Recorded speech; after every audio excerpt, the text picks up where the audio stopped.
Welcome to another edition of the Burrow podcast. I'm your host, Josh, and I'm joined by my co-host, Mark Rayner. Mark, how are you doing out there with all this weather at the moment? Yeah, batten down the hatches, mate. She was wild and woolly, that's for sure. A little bit of carnage around the local Penrith area, maybe with some trees coming down and all sorts of stuff, but hopefully everybody's okay. Yeah, hopefully all out there are safe. I'm obviously not working at the moment with what I do for work, so it's a bit hard. So a few days lost for me, and hopefully I'll be back on either Thursday or tomorrow or Friday to do this. But the team dropped yesterday for our game against Manly this week at 4 Points Park on Sunday at 4 or 5 kickoff.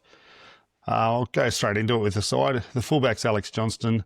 The wingers are Isaiah Tass and Tyron Munro. The centres are Ewan Aiken and Campbell Graham. Jack Whiten is the 5'8" and captain with halfback Jamie Humphries. The front row is Tavita Totola and Keon Kaloa-Matangi.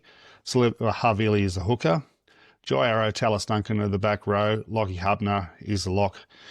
On the bench is Peter Mamazelis, Liam LeBlanc, Davey Moali, Lewis Dodd. 18th man's Ryan Gray. Sean Kepi, Jacob Host on the extended bench with Cody Walker and Brandon Smith. Of course, the coach is Wayne Bennett. Yeah, I think under the circumstances, mate, that's probably the best we can come up with, to be honest. I like Keon and Junior up front. Yeah, I think the back row's solid. But like I said, we've just got to make do with what we've got at the moment. We're not flushed with backups or talent there anyway, and the injury curse has once again bitten us. So yeah. Well, pardon me, sorry. I love the fact that Liam LeBlanc's back in the side. They have dropped Sean Kepi, and his performance, I spoke about it on the podcast the other day, his performance, and he was hooked after 21 minutes, but his performance, especially defensively, was just poor, wasn't it? I think the less I say about that bloke, the better at this stage, my friend. I'm still kind of, maybe it's because Pete's still kind of finding his feet after that injury, but I was hoping to see Pete start this week and have Saliba on the bench with having Lewis Dodd named on the bench as well, and having Pete Mamazelis. I think they've got that a bit wrong. I think Wayne's got that a bit wrong. Yeah, well, you like to have a little bit more size on your interchange, mate, and Avili certainly provides that.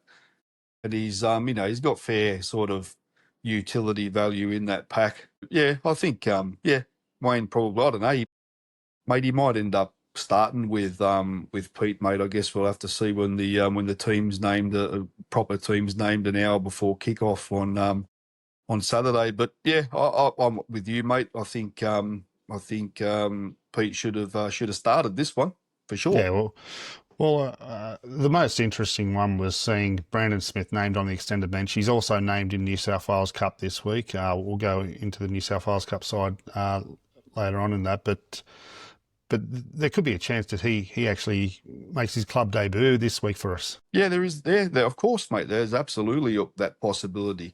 I'll get out to my beloved brother's home ground on Friday night, mate, and check him out. And we'll see how he pulls up, how he goes. But I'd say there's probably a 10% chance that he plays any football on Saturday after his first hit out on Friday night, and I'd say he'd be more in line to crack that starting side or crack the 17 anyway when we come back from the bye. Yeah, well, I'm just more talking that he may not play New South Wales Cup, even though he's been named in both. That there was talk yesterday that he could possibly play this week. So, I mean, I'd probably hold off and let him get a bit of game time in New South Wales Cup, because we have the bye next week, and New South Wales Cup are playing up at Newcastle next weekend. So maybe that'll be enough to give him that game fitness. although we don't have much luck when we got guys playing in New South Wales Cup when they're about to come back to first grade. So we've seen that with Bud Sullivan earlier, and we'll talk more about his injury a bit later. Yeah, I think that's probably the ideal scenario, mate. Give him a run into New South Wales Cup games leading into after the bye round, and then mate, if he's good enough and he's feeling good, throw him in. Lewis Todd has been named on the bench, and we've seen him named a couple of times off the bench as well. For me, I think he's either got to start or not at all. I know Wayne likes to have a small guy, and the injury to Bud Sullivan certainly hurt that. But I really liked having Jack Whiten playing 5'8" this week with the side that we've named. Cody Walker's also named on the extended bench. I don't see a world where he plays. And that's the fourth game in a row last week that he came off injured, was unable to finish the games. I'd like to see them give him a bit of time off right now to get that right. Yeah, I would have thought that with the amount of time off that he's had this year, he would have been able to get his body in tip-top shape, mate. But hey, what do I know? The bloke's 35 years old, for Christ's sake. Yeah, and as we said in earlier podcasts, mate, Father Time's undefeated. I'm going to stand by my views that he should be retired. But he's a great bloke, mate. He's been a great player for this club. I can't fault him. He tries his guts out every single week. But the body is starting to let him down now, mate. Yeah, well, I don't know. I sit on the other side of the fence because more to what we have available at the moment. You just seen last week the creativity he had. He was able to set up a few tries last week when he was on, and something we've really lacked. And I just think maybe, coming back and just having a week off from these, like the lower leg injuries that he's getting, like with the calves and then the hemi, things like that. I think we're rushing him back a bit too fast, perhaps. I'm not sure. I'm not the physio. I don't know what's happening with their recovery. How maybe he feels good and then not 100% goes out and does it again. Yeah. Well, look, mate, I don't know. If we're relying on a 35-year-old man to guide us around the paddock, mate, then I think that says a lot about our retention policies at our club. Yep, he's a superstar player, and when he's on, he's probably up there with some of the best 5'8" in the game. But yeah, I don't know, mate. I probably would have had a contingency plan a couple of years ago put in place for Cody. I know we've got young Ward coming through. There's that other lad Humphreys coming through as well in the juniors. Yeah, Humphreys is a 5'8", a halfback. You're probably thinking more of Taj Alvarez, who's very Cody-like. Yeah, and we've re-signed him for 4 years, so that's definitely a contingency plan. We got that Jonah Glover. Danny Glover's long lost son, Jonah. So I haven't seen much of him, mate, so I can't comment. Apparently, he's been killing it in New South Wales Cup for the Dragons. He's formed a very good combination with Lockie Ilias there for New South Wales Cup there for the Dragons. And I think they've won 8 of their last 9. And so he's swapped between halfback and 5'8", so he's played both positions there. Yeah. Oh, well, mate, look, it's great that that they're making these moves, I suppose. But we need a forward, mate, that strikes fear into opposition packs. And I look through our pack, mate, and I don't see anybody that does that. So I think the next on the shopping list should be an absolute mongrel. Yeah, it'll be interesting because our squad for next year hasn't even been close to being finalised.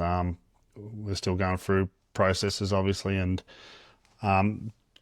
another thing, just because we don't get anyone, it doesn't mean we're not trying. Because you got other teams that are willing to pay. Like a perfect example, we were after Royce Hunt last year, and the Tigers paid ridiculous amount of money to get him, and you can't expect us to go and say, okay, well, yeah, let's do that. That's how we got our salary cap in a mess in the first place, and you can't do that. You can't overpay for players. You look at back a few years ago when we bought the likes of someone like Hame Seli to the club, and he wasn't on huge amounts, but he did a job for us once he got over his injuries. So there's certainly players out there that you can get on a budget, and they can perform. Even guys, when we got guys like Bailey Siren, and when he came to us, he played really well. He was the starting second row for us in those years, and he ended up on the back of it. He ended up getting a big contract with the Warriors going there. Mark Nichols was another one who was just a fringe first grader, journeyman going here and there, and looked like his career was over. And look at him now. So That's why he's the GOAT, mate. he's off contract as well. Age is probably a bit of a factor, but maybe Wayne gets him down for a year. Who knows? Yeah, maybe. I don't know. I can't see him leaving Queensland now, mate, if his family and that's all settled up there and all that sort of stuff. So, but hey, mate, money talks. And if he feels like he's got if he still feels like he's got some momentum in the legs, mate, then yeah, I'm sure his manager will make him available. Well, you put Cam Murray and you put Brandon Smith into our forward pack, and all of a sudden you got that energy, and the defence in the middle becomes a lot tighter. So it's a huge issue for us defensively. Last week in the middle, it was atrocious. Yeah, another solid week on the tackling bags for the boys, mate. I thought it was, free transport day, mate. The turnstiles were definitely up. It was shocking. I know we had our issues out wide as well. I know that, but for me it starts in the middle. You get your middles right, and all of a sudden they don't have the room on the outside. Your numbers are kind of getting better there. I know Campbell Graham had a poor game last week there, but it'd be interesting to see how he goes this week. An extra week where maybe he's starting to build his confidence up a bit. And that's the big word, mate. That's what Wayne mentioned in the press conference. That's the team doesn't have any at the moment. And when you lose 5 on the bounce,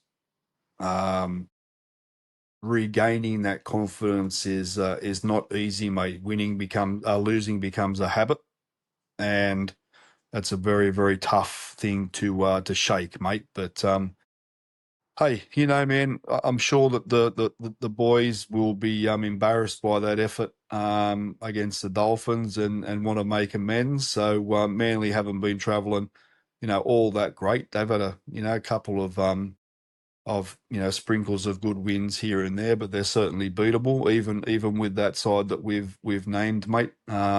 So we'll see if they can go out and turn it around. Yeah, well, we've up against Manly, and you said they finally got back to the winner's circle. They've had a bit of a poor run themselves, but last week the first half was very poor against the Tigers. I think they scored just on half time just to make it 6-0, and then they did run away with it in the second half. Trbojevic having another week in the centres, I think that's a scary proposition for us. His form's been really down.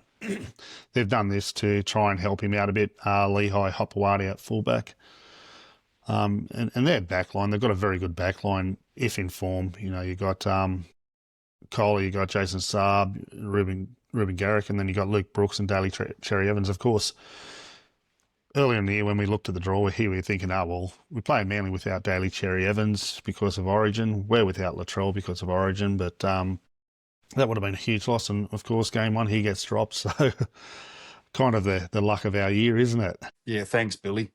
But yeah, look, mate, it's going to be a good test for the lads on Saturday. So, they're every player that you just mentioned there in that side, mate, is a quality player. And Kohler and Trbojevic are going to be dangerous out there in the centres, mate. And you have a look at who their wingers are, mate.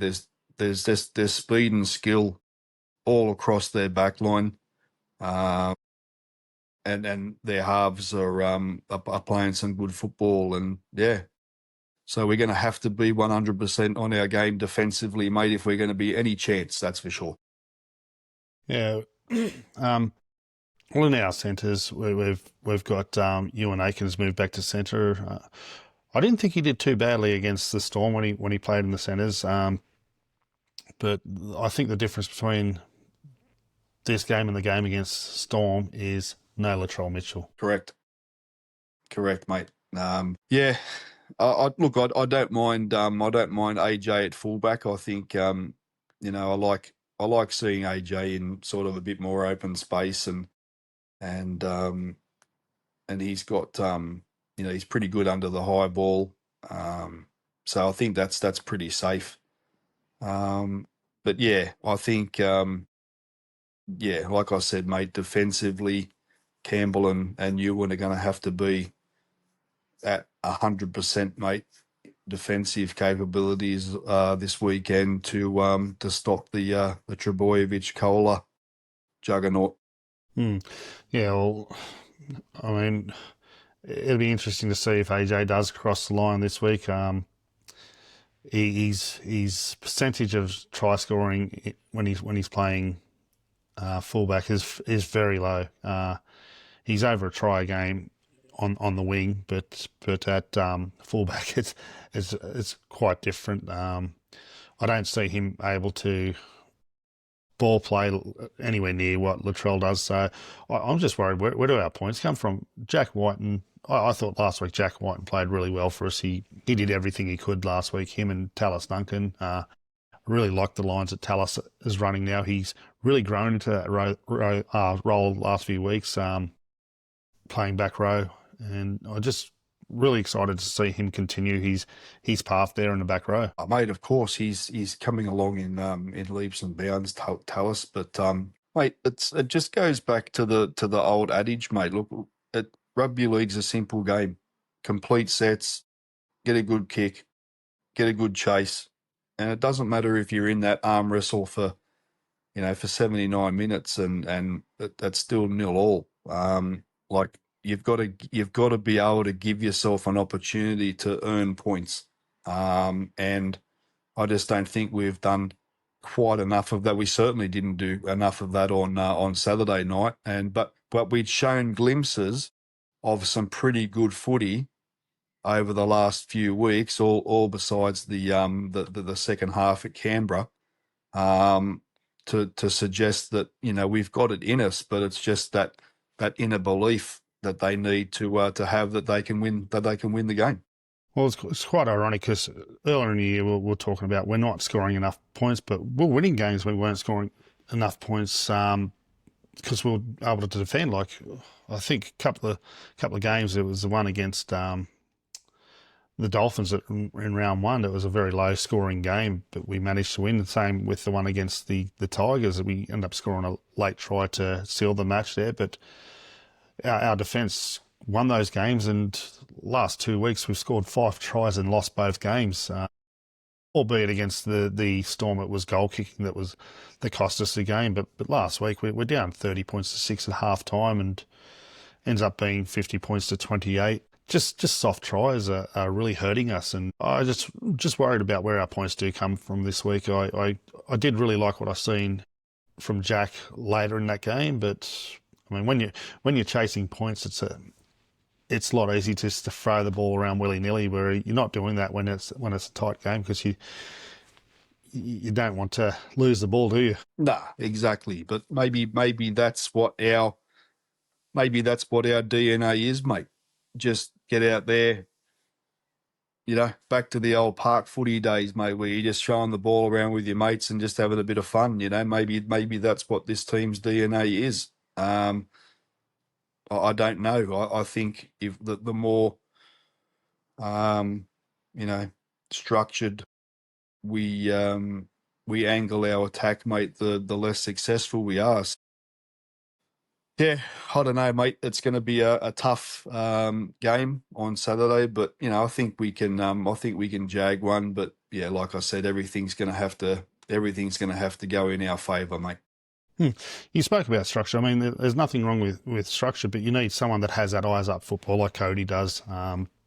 Latrell does these brilliant things, and that really does help. But you can have structure to a point, and sometimes you just have to have that ad lib and read what's going on in the moments, and that's something without those two I don't think we can do. But Jamie Humphries is someone that I've been critical of the last few weeks.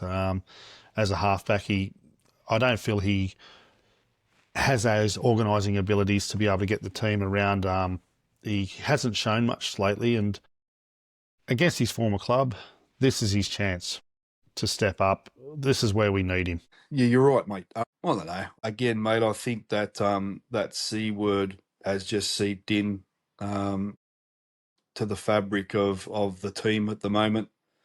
Aside from a couple of blokes that I heard just mentioned on the podcast, like for Keon's standards, it was a poor game, but he still made well over, it was 120 meters or something Yeah, like that. 125 meters, I believe. So yeah. So you've got blokes like that, out there that are still trying their asses off, mate, and it's just a matter of the rest of the team getting in behind them and not wanting to let them down. Yeah, true.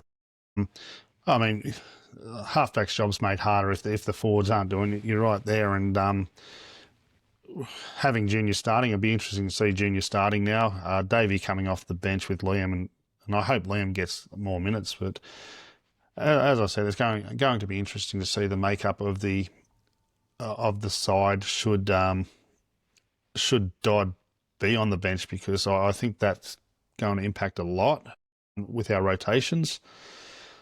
There's not much room for change in the side. I suppose you could always move Jack into fullback, put AJ on the wing, put Tass in the centres on the run if something goes wrong. You and Aiken can always move to the back row. There's a few options there. But I guess you look at that on the run, how the game's going. But I just think that Lewis Dodd on the bench is a waste. Couldn't agree more, buddy. You either start him or you don't play him at all. So, yeah, anyway. Yeah. Well, we're going to our new segment, Cody's Weekly Stats. Here's Cody.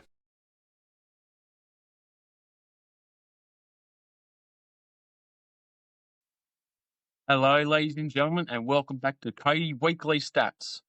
Today, I'll be going over the Manly Sea Eagles, who we will be playing on Sunday, kicking off at 4 p.m. down at Four Pines Park, the first time we are playing the Sea Eagles there in 4 years. So, Manly have not beaten us at Brookvale since 2019, given that we've only played one or two games prior to that. Rabbitohs have won 8 of their last 9 games against the Sea Eagles as well. Jack Whiten has scored 5 tries in his last 5 games at Brookvale Oval. And another good stat here, Anthony Seabolt has only won 2 of his last 8 games against Wayne Bennett's sides. Our head-to-head against Manly, we have played 151 games. Manly have won 78. Rabbitohs have won 73. And there have been no draws in there. We have played a total of 58 games at Four Pines Park. Manly have won 34. Rabbitohs have won 24. And we have a winning percentage there of 41%. Other than Manly, we have the best winning record there at Four Pines Park, only the Sydney teams. And Rabbitohs have won 3 of their last 4 games at Four Pines Park. In our last 10 games we've played against Manly as well, our average points scored has been 28 points. And that, ladies and gentlemen, wraps it up there. If you guys like to check me out, I have a YouTube channel called Cody's Footy World. Don't forget to like and subscribe to my channel. And also, last thing, go to Rabbitohs.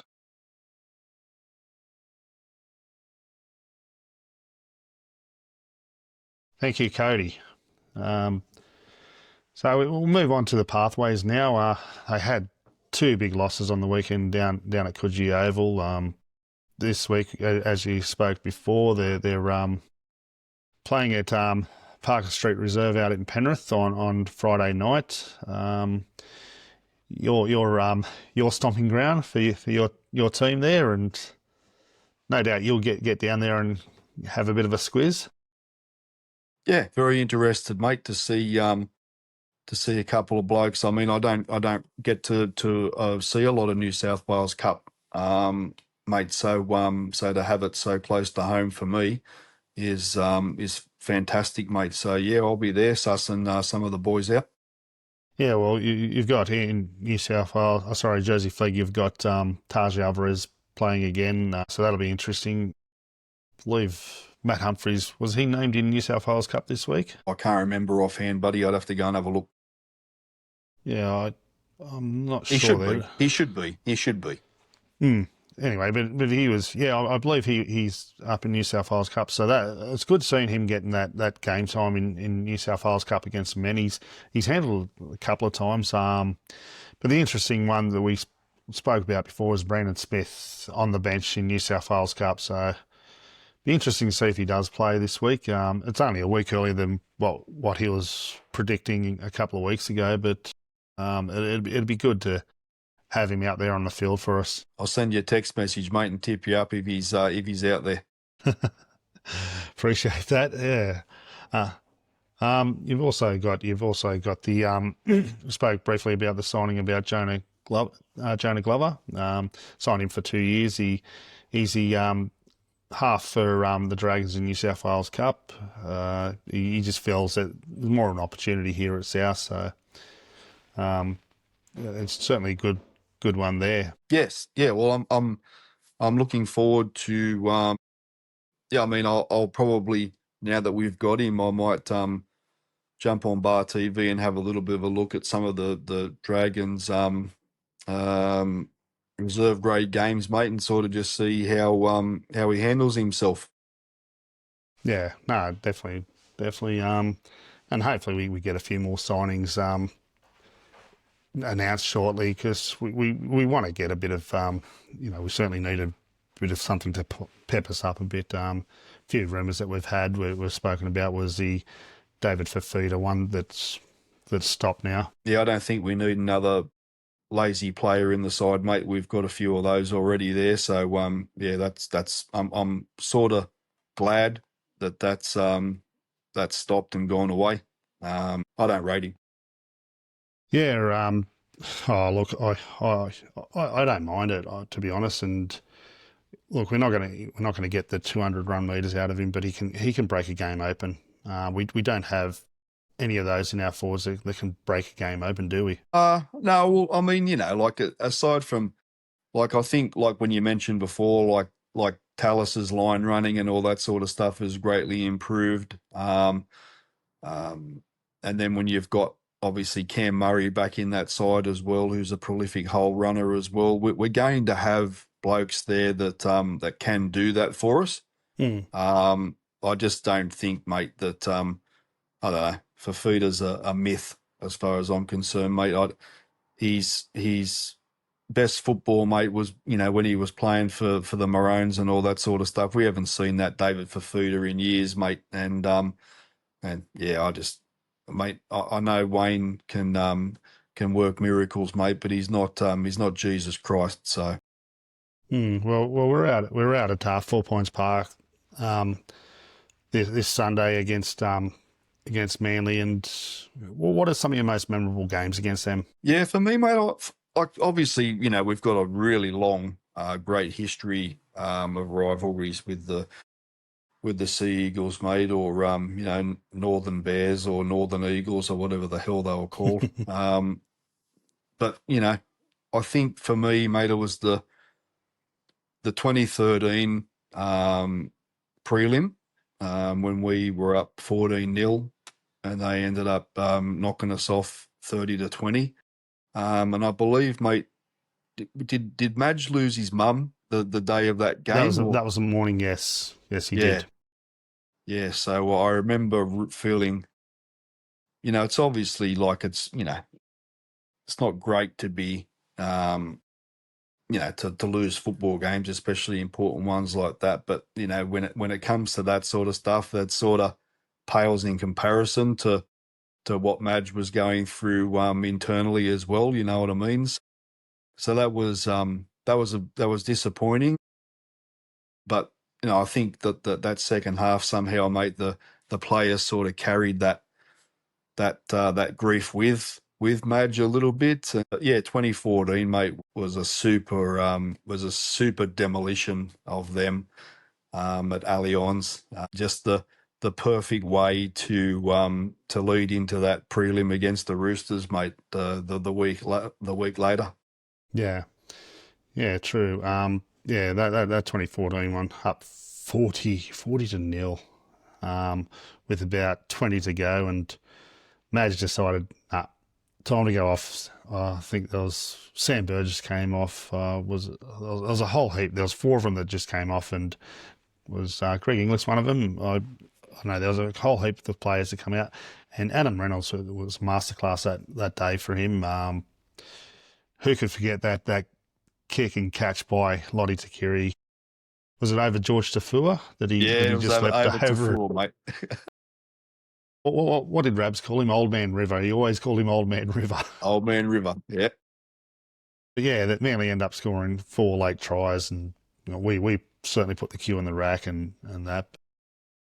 You spoke about the 2013. We're up 14-0 and end up losing that game. If you go back to the semi-final 1984, we played Canberra, was it, for the playoff for 5th spot during the weeks. Back then, for those of you that aren't old enough to remember, there was a top 5, and if teams you didn't go on for and against it, it went on. You'd have to have a playoff, and so we played off against. We ended up on the same amount of points on the competition ladder, and had to do a playoff for the 5th position with Canberra during the week. I think it was a Tuesday night, or maybe it was a Wednesday night, and then we had to back up and play Manly at the SCG, and we were down 14-0, and something just happened that game, and Bill Hardy scored 2, Ziggy Niscott scored a try, and we end up winning that game 22-18, and it's something that people still talk about today, that game. Yeah, mate, it's unreal. I've got it here on DVD.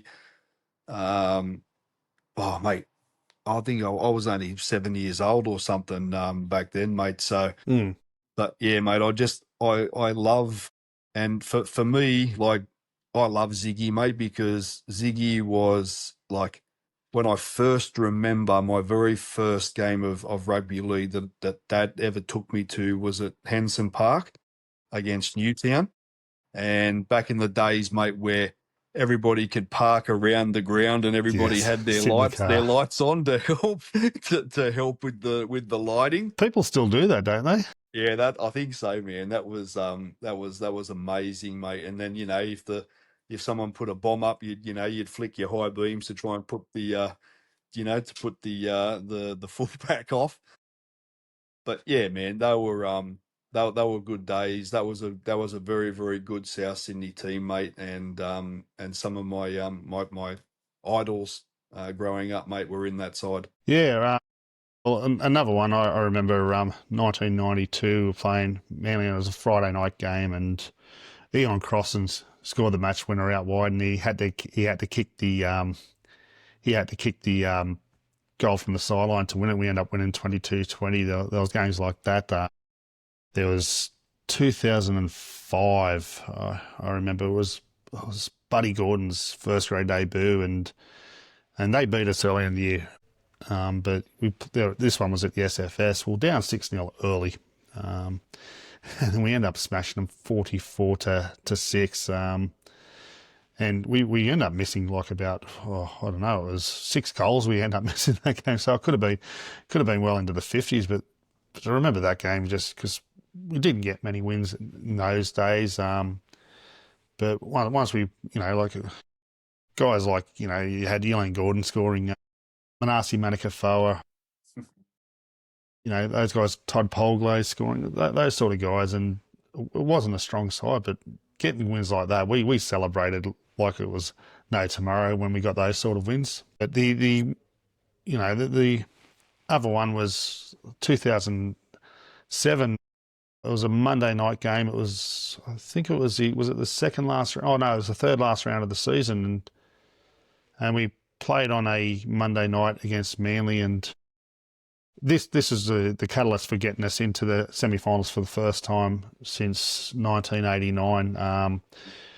We weren't expected to win, but we upset Manly. We beat them 24-18, and I think the week after we played the Tigers, and they were vying for that position, the eighth position with us, and we ended up finishing seventh during the regular season there.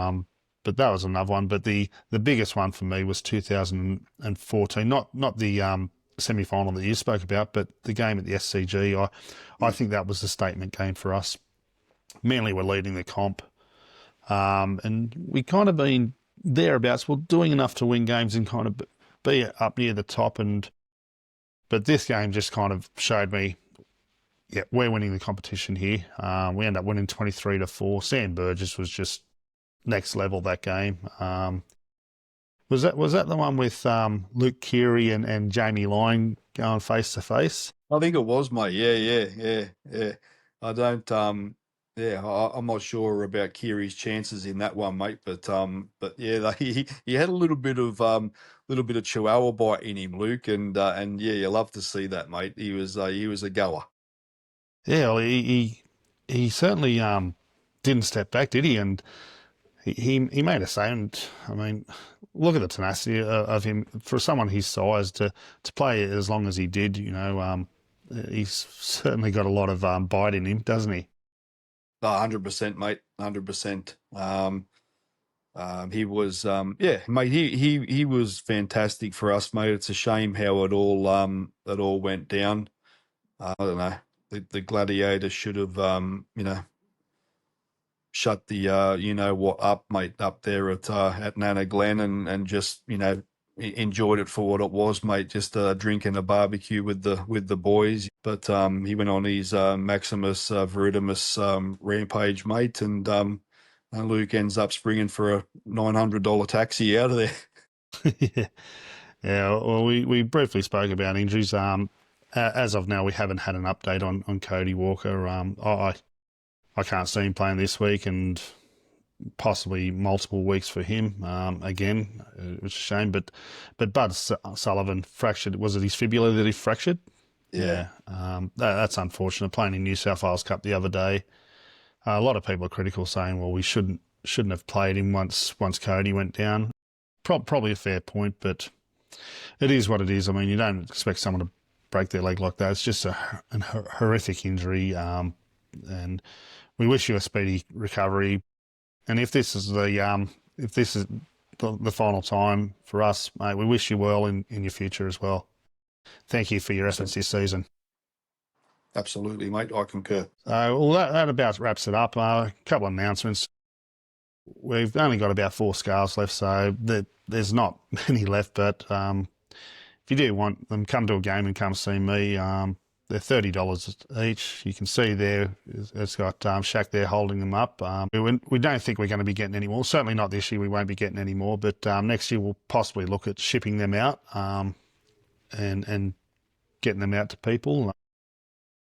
Next week we've got the bye, New South Wales Cup. Not sure about Jersey Flag, but they're playing up at Newcastle before the Knights' first grade game up there.